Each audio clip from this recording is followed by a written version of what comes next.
Bonsoir à tous, auditeurs et auditrices. Nous vous saluons au nom puissant de Yeshua. Merci pour cette journée que le Seigneur d'abord nous a permis de passer sans effet de ta grâce. Nous sommes bien et belles là pour pouvoir partager encore une fois de plus et en effet de la grâce du Seigneur, la parole du Seigneur. Que nous ne puissions pas nous lasser d'entendre les encouragements que le Seigneur veut nous apporter chaque jour, parce que nous voyons que nous sommes arrivés à la fin. Donc vraiment que nous puissions vraiment nous encourager à travers la parole du Seigneur.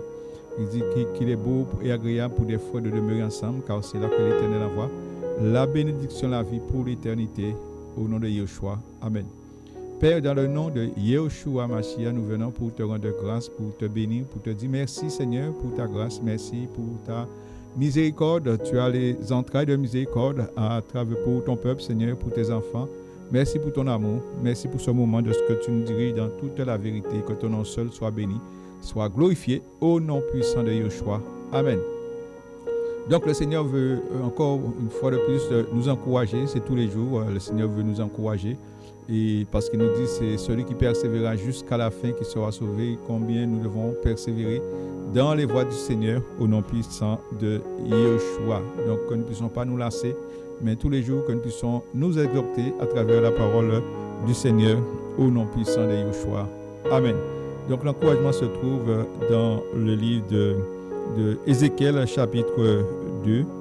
Ézéchiel chapitre 2, il nous appelle l'appel d'Ézéchiel chapitre 2 à partir du verset 1. Voilà. Ézéchiel chapitre 2 à partir du verset 1. Il est écrit: Il me dit, fils de l'homme, tiens-toi debout sur tes pieds et je parlerai avec toi. Amen. Voilà. Fils de l'homme, tiens-toi debout sur tes pieds et je parlerai avec toi. Donc, pour nous montrer la meilleure position pour pouvoir, pour que le Seigneur puisse nous parler, nous devons nous tenir debout sur nos pieds. Voilà.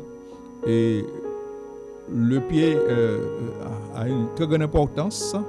Nous voyons même pour déjà bâtir, quand tu bâtis un édifice, une maison par exemple, ce qu'il va falloir en premier, c'est pouvoir poser la fondation.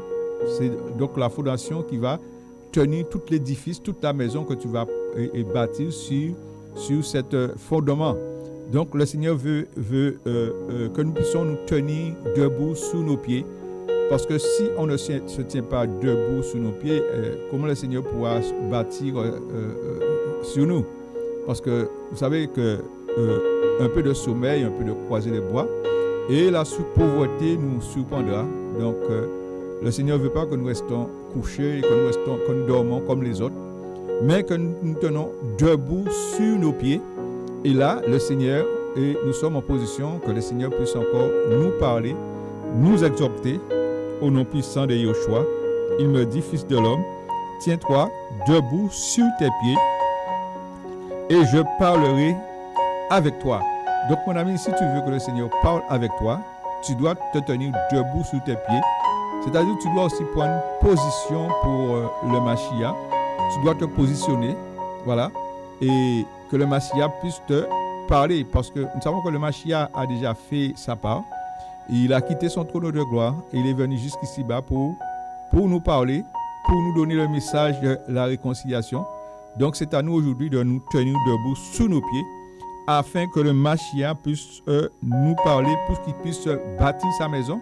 Parce que nous faisons partie de la maison du Mashiach et parce que nous sommes son corps, nous sommes son temple, notre corps est le temple du Mashiach. Donc nous devons nous tenir debout, c'est la meilleure position pour que le Mashiach puisse parler pour nous, chers amis. C'est lorsqu'on se tient debout sur ses pieds. Et nous allons prendre un deuxième passage qui se trouve dans le livre de Actes chapitre 26, verset 15. Actes chapitre 26, verset 15. Alléluia. Il nous dit, Actes chapitre 26, verset 15. Mais j'ai répondu, qui es-tu, Seigneur? Et il a répondu, je suis Yeshua que tu persécutes.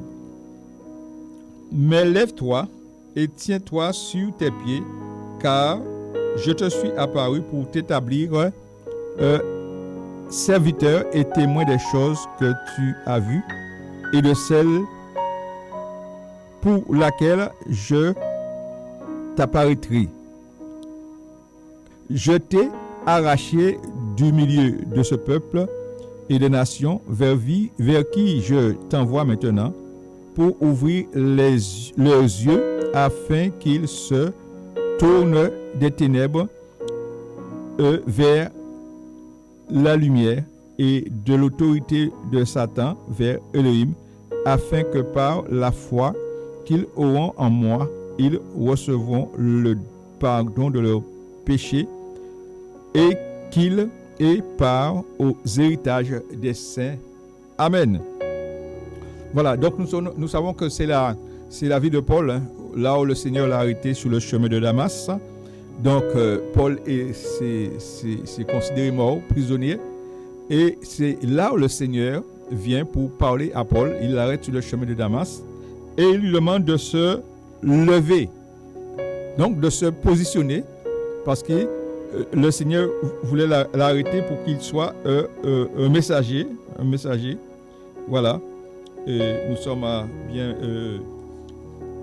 acte 26, verset 15. Acte 26, verset 15. Mais j'ai répondu, qui es-tu, Seigneur? Et il a répondu, je suis Yeshua que tu persécutes. Mais lève-toi et tiens-toi sur tes pieds. Voilà. Mais lève-toi. Vous savez, dans toute la parole de notre Elohim, il nous appelle à nous lever. Voilà. Lève-toi. C'est au moment où tu vas prendre la décision de te lever que le Mashiach il te parlera. Parce qu'il dit, si on s'approche de lui, il s'approchera de nous. Lève-toi. Tiens-toi sur tes pieds. Parce que lorsque tu es debout, eh bien, tu as la meilleure position pour que le Mashiach puisse te parler. Voilà. Tandis que si tu es assis ou couché, eh bien, la nonchalance est là. Et le sommeil aussi peut te surprendre. Donc, le Seigneur ne veut pas que tu restes couché, mais que tu te lèves. Parce que nous savons que la vie chrétienne, c'est une vie, c'est un chemin. Il y a un parcours à faire. Et nous devons marcher avec le Mashiach. Nous avons vu comment le Maître est venu, Yeshua est venu. Eh bien, il allait de lieu en lieu, de ville en ville, et il apportait là la parole du Seigneur. Donc, il dit à Paul, il faut se lever, tiens-toi sur tes pieds. Voilà. Et le pied aussi représente le fondement. C'est-à-dire que tu dois te lever dans ce fondement-là. Nous sommes bâtis sur le fondement des apôtres. Voilà.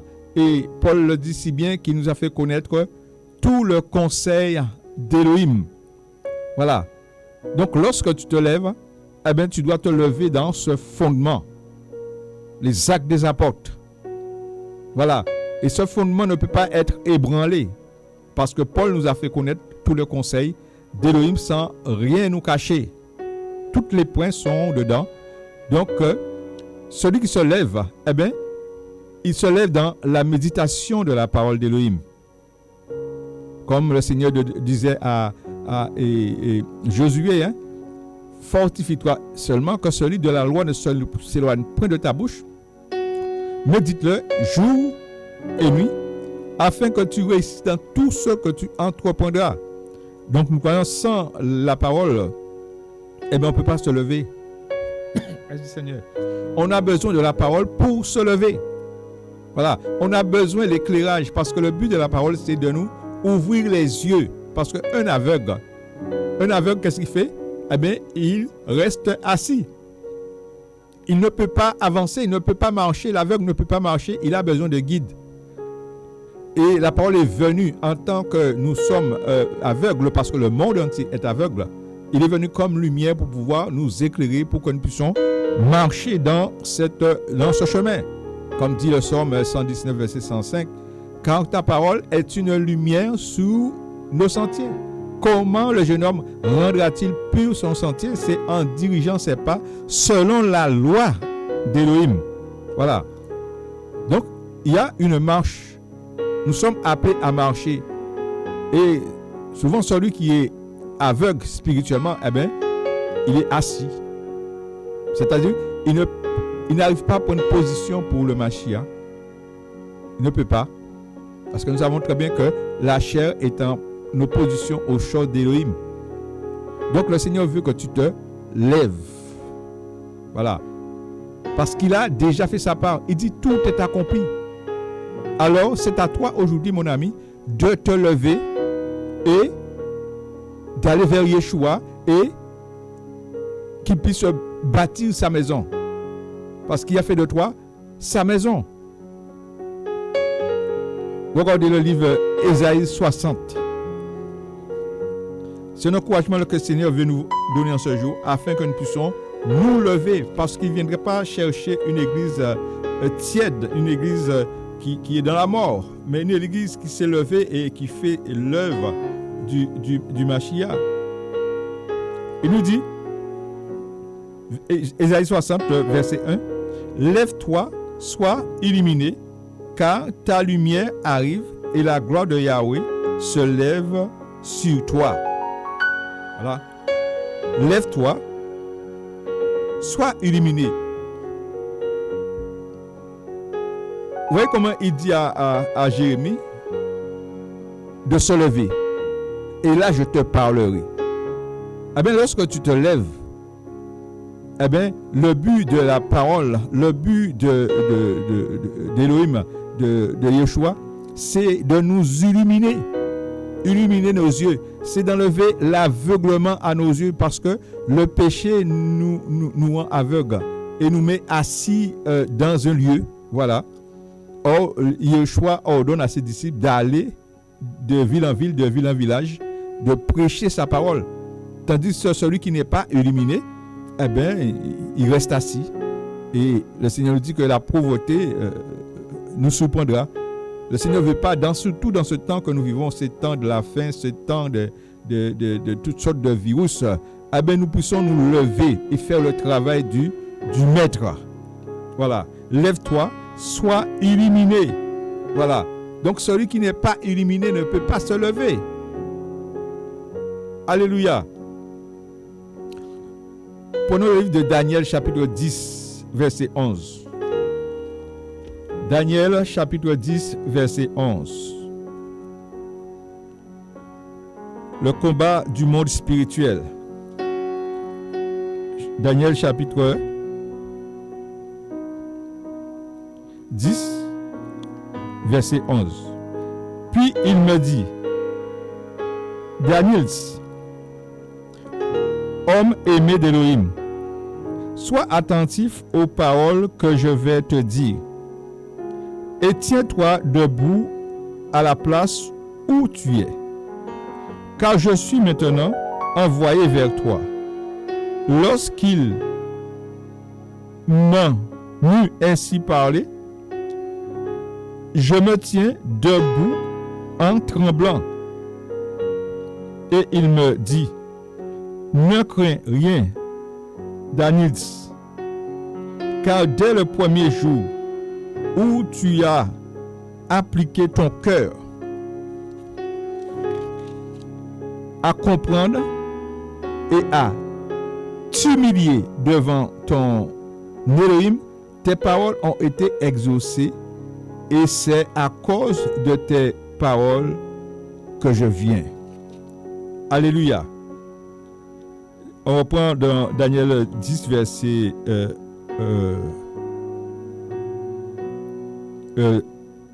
11. Puis il me dit, Danielis, homme aimé d'Élohim, sois attentif aux paroles que je vais te dire. et tiens-toi debout à la place où tu es, car je suis maintenant envoyé vers toi. Lorsqu'il m'eut ainsi parlé, je me tiens debout en tremblant, et il me dit, ne crains rien, Daniel, car dès le premier jour où tu as appliqué ton cœur à comprendre et à t'humilier devant ton Elohim, tes paroles ont été exaucées, et c'est à cause de tes paroles que je viens. Donc on voit que Daniel a eu à cœur, voilà, a eu à cœur, c'est quel verset? Verset 12. Et il me dit, ne crains rien, Daniel, car dès le premier jour où tu as appliqué ton cœur, voilà, où Daniel a appliqué ton cœur, ben, sa prière a été entendue. Donc le Seigneur veut que tu te lèves, tu t'appliques. Parce qu'il a déjà fait sa part. Nous, aujourd'hui, nous devons faire notre part. Alléluia.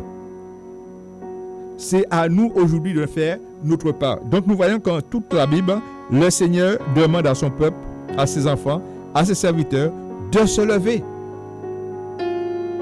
Prenons le livre de Agé chapitre 1. Agé chapitre 1. C'est juste une exhortation. Verset 4. Je vais prendre verset 4. Il dit, est-il temps pour vous d'habiter dans vos demeures lambrissées, pendant que cette maison est en ruine? Maintenant donc, ainsi parle Yahweh Sabaoth, fixez votre cœur sur vos voies. Vous avez semé beaucoup, mais vous avez récolté peu. Vous avez mangé, mais non pas jusqu'à être rassasié. Vous avez bu, mais vous n'avez pas eu de quoi boire abondamment. Vous êtes vêtus, mais non pas jusqu'à être réchauffé. Et celui qui se loue pour mettre son salaire dans un sac percé. Ainsi parle Yahweh Sabaoth. Fixez votre cœur sous vos voies. Montez à la montagne, apportez du bois et bâtissez cette maison. J'y prendrai plaisir et je serai glorifié, dit le Seigneur. Voilà, le Seigneur nous dit de monter à la montagne. Ah ben, tiens-toi debout pour qu'il puisse tout parler. La montagne qui présente la présence d'Elohim. Restez dans la présence, debout dans la présence, pour qu'il puisse nous parler. Parce qu'il y a des choses pour nous communiquer. Chacun individuellement a reçu une tâche, a reçu son parcours terrestre, et nous devons l'accomplir. Et il nous dit, sans moi, vous ne pouvez rien faire. Pourvu que chacun de ses enfants doit se tenir debout. Ce n'est plus le temps de se mettre en relation, en position couchée ou assise, mais debout, afin qu'Elohim puisse nous instruire. Alléluia. Prenons le livre de Marc chapitre 10, verset 46. Marc chapitre 10, verset 46. Alléluia. Il nous parle de Yeshua guérit l'aveugle Bartimée. Verset 46 nous dit, et il arriva à Jéricho, et lorsqu'il sort de Jéricho avec ses disciples et une grande foule, le fils de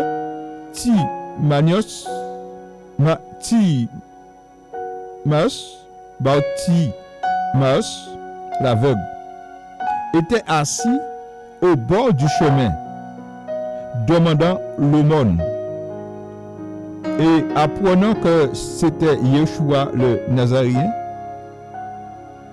il se mit à crier et à dire, Yeshua, fils de David, ayez pitié de moi. Et beaucoup le réprimandaient d'une manière tranchante pour le faire taire. mais il criait beaucoup plus fort. Fils de David, ayez pitié de moi. Et Yeshua s'étant arrêté, dit, appelez-le. Il appelait donc l'aveugle et en lui disant, prends courage, lève-toi, il t'appelle. Et jetant son manteau, il se leva et vint vers Yeshua. Et Yeshua, prenant la parole, lui dit, que veux-tu que je fasse pour toi? Et l'aveugle lui dit, Rabboni, que je recouvre la vue. Et Yeshua lui dit, va, ta foi t'a sauvé. Et immédiatement, il recouvra la vue et suivit Yeshua dans le chemin.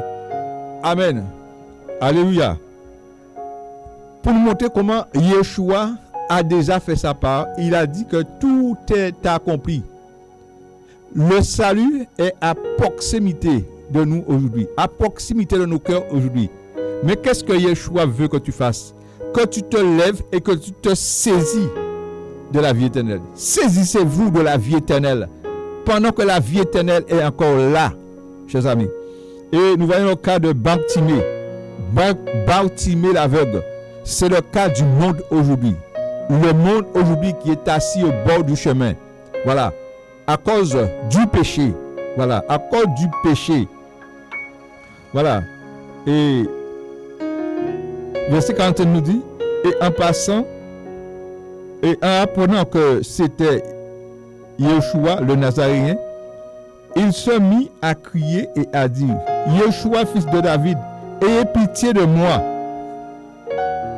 Et beaucoup le réprimandaient d'une manière tranchante et pour le faire taire. Mais il criait beaucoup plus fort, fils de David, ayez pitié de moi. Et Yeshua, s'étant arrêté, dit, appelle-le. Amen. Donc nous voyons comment le peuple voulait le faire taire. Mais le peuple a oublié que Yeshua dit, quand il m'a écrit, l'Éternel entend. Il le sauve de toutes ses détresses. Alléluia. Donc c'est-à-dire, mon ami, si tu cries, tu sens que tu es dans le malheur, tu ne vois pas les deux bouts, tu cries à Yeshua, il t'accueillera. Voilà. Et il dit, verset 49, et Yeshua s'étant arrêté dit, appelez-le.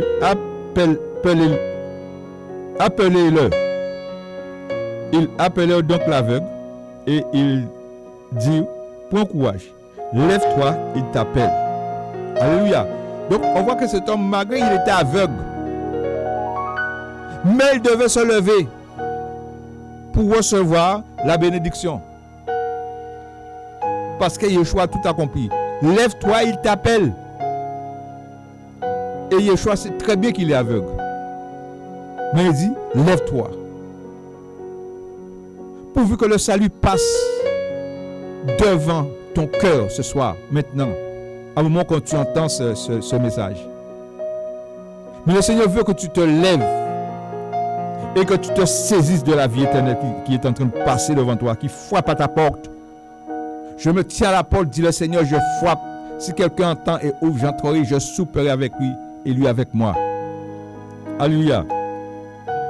Lève-toi, il t'appelle. Donc ceux même qui essayaient de le faire taire, dit à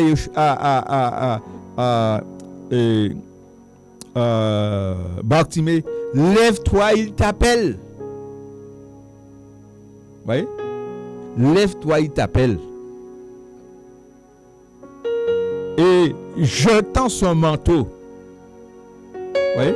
Jetant son manteau. Il se leva et vint vers Yeshua. Jetant son manteau. On voit ce signe de repentance.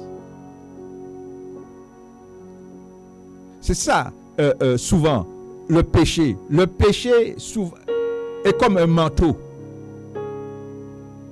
Mais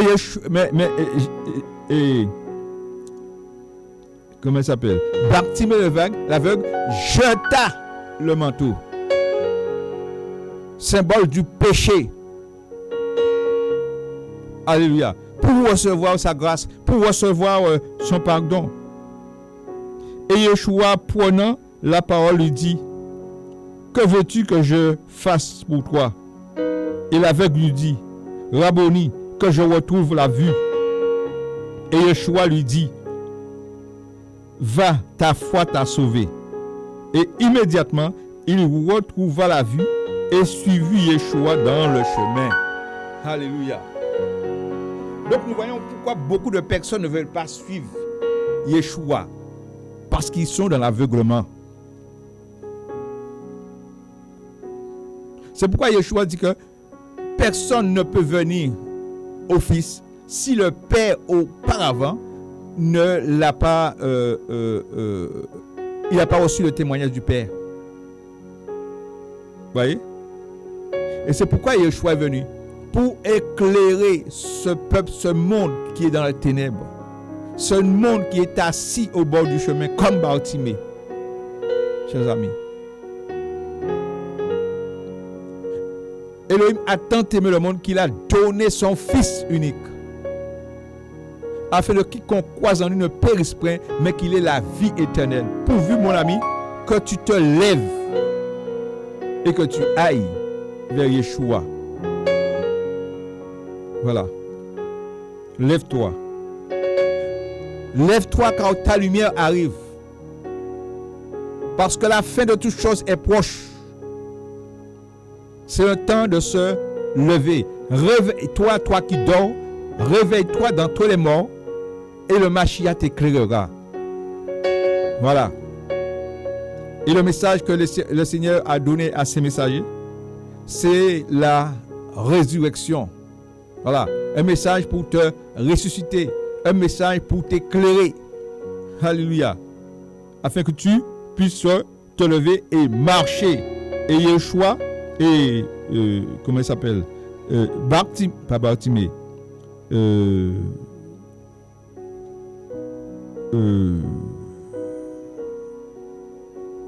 Bartimée. Ouais, Bartimée.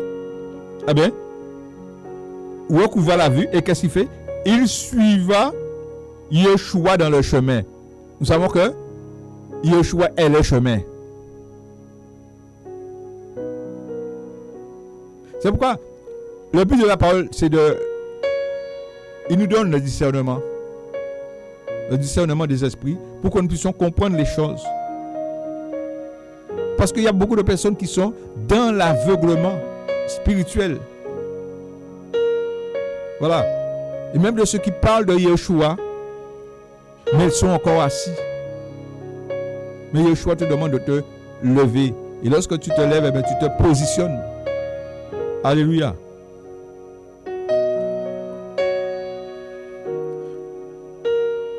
Pourquoi tu te dit dans Jean 7, verset 30, Jean chapitre 7, verset 37.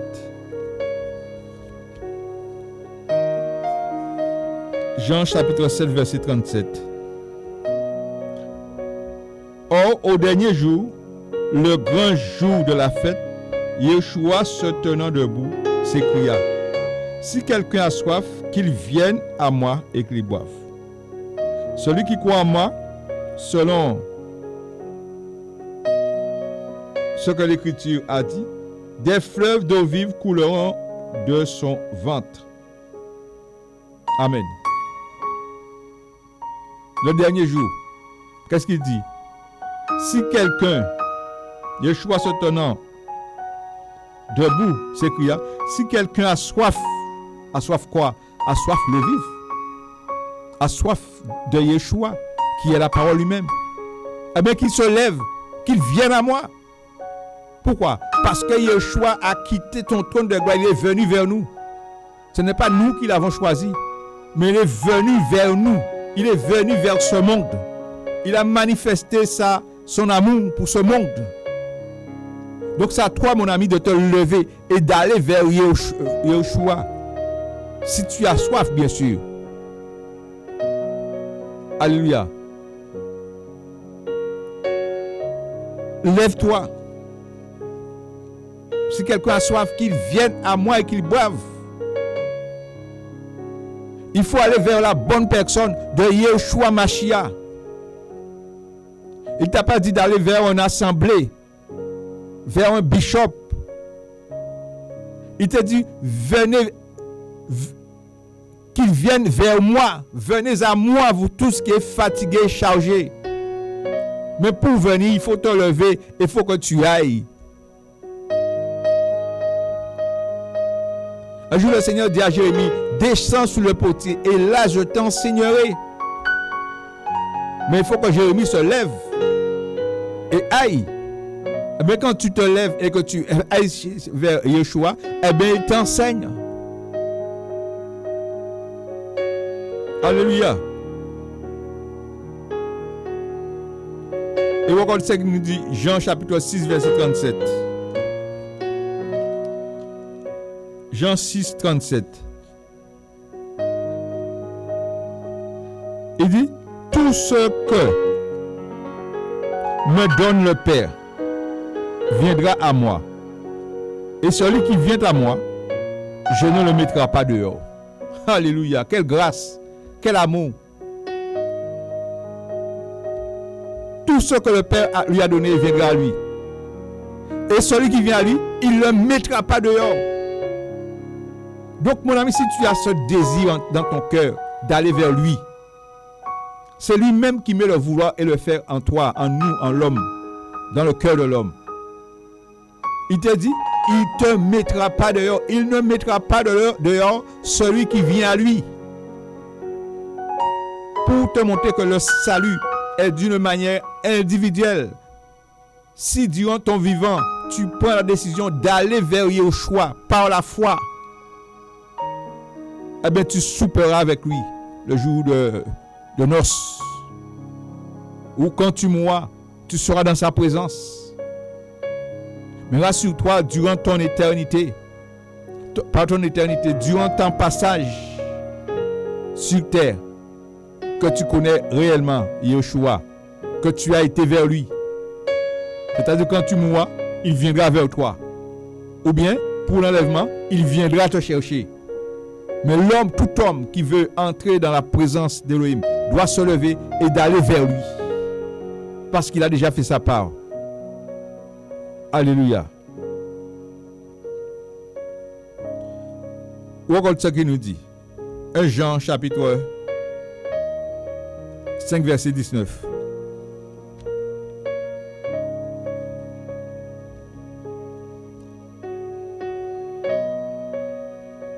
Nous savons que nous sommes d'Élohim et que le monde entier est plongé dans le mal.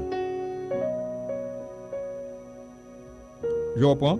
Nous savons que nous sommes d'Élohim et que le monde entier est plongé dans le mal. Amen. Le monde entier est plongé dans le mal. Voyez? Donc, si tu veux hériter la vie éternelle, il faut que tu sors selon la puissance de ce monde. Il faut que tu sors de ce monde et que tu ailles vers Yeshua. Lève-toi et va vers Yeshua. Voyez? Il faut sortir, il faut te lever. Mon ami, ce n'est plus le temps de raisonner, mais c'est le temps de prendre soin de son salut. Il faut que tu te lèves et que tu ailles vers Yeshua. Il te dit que je suis à la porte de ton cœur. Il frappe. Et si quelqu'un entend, il ouvrira et Yeshua entrera, il soupera avec toi et toi avec lui. Comme ces deux hommes qui étaient crucifiés à côté de Yeshua.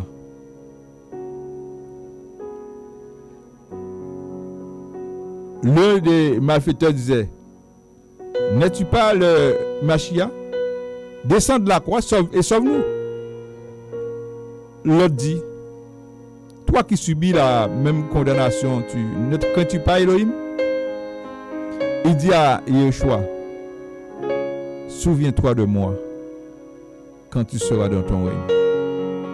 Oui, même pendant la croix, crucifié sous cette croix, il a été vers Yeshua d'une manière spirituelle. Parce que son cœur était apte de recevoir le message. Souviens-toi de moi quand tu seras dans ton règne. Mon ami vient de partir sur cette terre. Est-ce que tu as fait la paix avec Yeshua?